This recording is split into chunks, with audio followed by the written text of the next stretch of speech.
Hey, this is Matt Ertz, the Madison County historian. We are still working to document how the COVID-19 pandemic has affected different businesses, organizations, and people. And today we are very lucky to have with us Bruce Rivington of the Crime Held Dairy.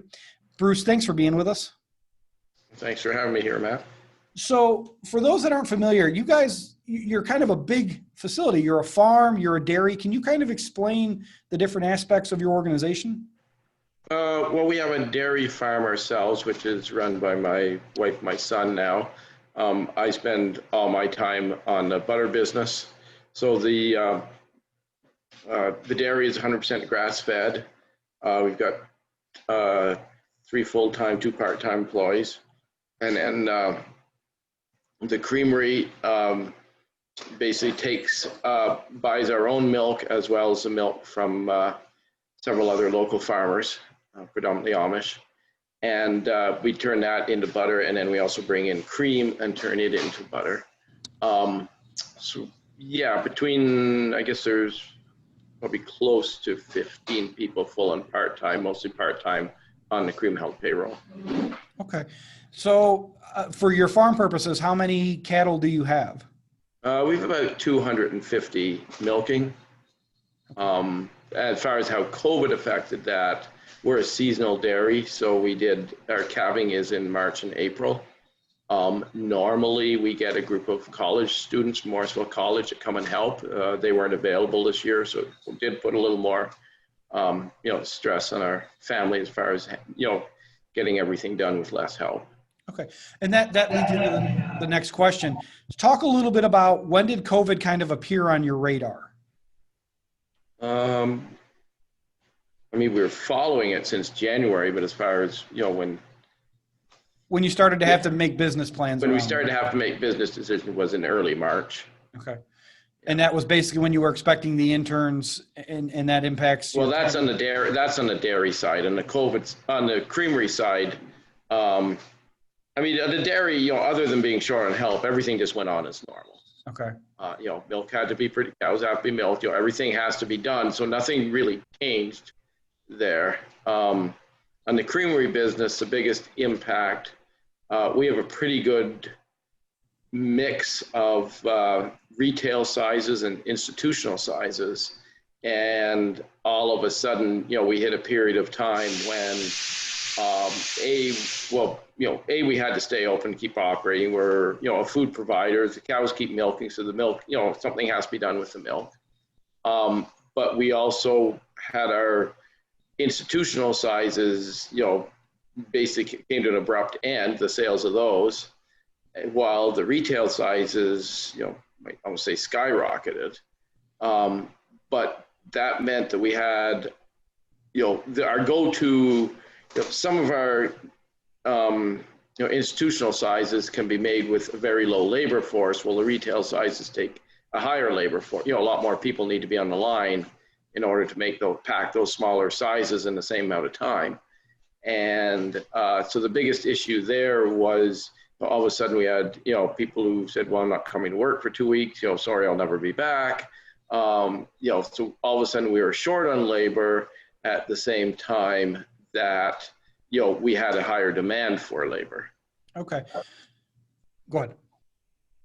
So talk a little bit about, for those that aren't familiar, kind of explain the creamery process. So you said you're a seasonal dairy. Does that mean you only make butter a couple times a year? Or no, we make butter all year round, but we bring in, if we just got into our own plant, so in the spring we were also going through a learning curve with some things as we were increasing our production. But we bring in milk during the spring, we were bringing in milk from 5 farms, our own and 4 others.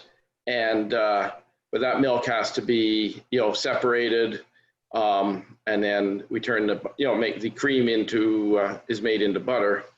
And then we also bring in totes of cream and make we want to go conventional. We make a very high-end butter that's made out of conventional cream, as opposed to our own, which is a very high-end butter made out of grass-fed cream. Okay. So talk a little bit about, did you guys have any different state mandates or anything like that came down that you had to do? Did your cleaning change? Um, well, no, I wouldn't say our cleaning changed. I mean, we have to have, a COVID reopening plan, even though we never closed. We have to have a reopening plan. Um, yeah, I guess I would have to say yes, our cleaning changed because we were much more, active about, sanitizing all the doorknobs and, every surfaces that got, touched by people's hands. We've got face masks. Face masks have to be worn. Um, hand sanitizer available. So that, that stuff was all, things we'd never done before, trying to maintain distance as much as possible, trying to educate people to maintain distance was probably the biggest thing. And to be honest, the older they were, the, less inclined they were to really give a hoot. I might put it that way. So you guys are pretty regular around the area at the farmers markets. Did you guys have to change anything because of that? Yes. Well, Poolville closed for the season. We've been doing Pleasantville. We skipped it for 3 months, which is downstate Westchester County, right? Kind of in the heart of where everything started. Okay. Although that market is extremely well managed. They're still, they've still been going every week. They've put some very aggressive tactics into place to prevent exposure. I mean, you go to that market and they've got, the whole market is fenced off except for one entrance for the first few hours. They let a limited number of people in at a time. They've got waiting laneways with 6-foot marks on them for all the busiest vendors. They've gone to a pre-ordering system to get people in and out faster. Probably the Hamilton opening was delayed for 2 weeks. They are not as aggressive on their COVID policies, at least to start with. Is Pleasantville outdoors or indoors? Historically, it's been outdoors, April to November, and then indoors for the other 4 months. They actually started in March. They moved outdoors, and their plan for this year is to do a 2.5-hour market instead of a 4.5-hour market, and be outdoors all winter. Okay. So that's going to be an interesting experience, to say the least, to be in an open parking lot. Without a lot of, other than the buildings around it, no windbreaks or anything. So that's going to be interesting, but that is a little warmer down there than it is up here too. Right. Do you guys, when you get milk in from these other farms, are there any new protocols with that, or is it just standard business? Yeah, that was standard business. Yeah. I mean, have you guys had more checks from the state coming in to make sure protocols are being met? Yes. And yeah. Yeah, I don't want to go into. Before we were even, we lost points for not having, every employee wearing a mask while they were working before we really realized that we had to do that. I mean, we knew that any employee dealing with the public had to wear a mask, but we were not aware that every employee within 6 feet of somebody else, while they're working inside. And I mean, we're talking, what is in the summertime was a 90 to 100 plus degree environment when we're packing. So, makes it hard. Yeah, not everybody was in favor of doing so. Did you have any problems getting packing materials? So your tubs or stuff like that? So far we've been okay. We've heard of some delays. We have, for a while we were struggling to find gloves and hairnets. We've had to find some alternate suppliers for those because our regular suppliers, in July, they were sold out until September type of thing on gloves and hairnets. So. And we go through a lot of gloves. Well, I was going to say, did that cost? I'm assuming that cost went up pretty significantly too. Yeah, the cost of gloves definitely went up. We were, because we've been buying them, our regular suppliers kind of gave us a priority because we'd been buying them for a long time, and I guess they were swamped with people just, coming out of the woods to buy them. Well, and that's been something they keep saying is going to happen again. The gloves are going to kind of get hard to find at some point, along with some of the kind of cleaning materials and stuff like that. And a lot of grocery stores and bigger box stores don't necessarily have certain bathroom cleaners and stuff like that still. And I mean, we're into October now. We had a little bit of a technical difficulty there. So we're back here now. Bruce, did you guys notice any change in your people, what they bought? Maybe they bought more. Was there any trends that you saw that were a little different? Yeah, I mean, the sales from our, self-service farm store probably tripled, at least in the short term. It dropped back a little bit since then, but simply because there are a lot of people, didn't want to go to grocery stores, and for the most time, they can come into ours and, just be, if they're the only ones there, they can just wait till somebody leaves and then go in.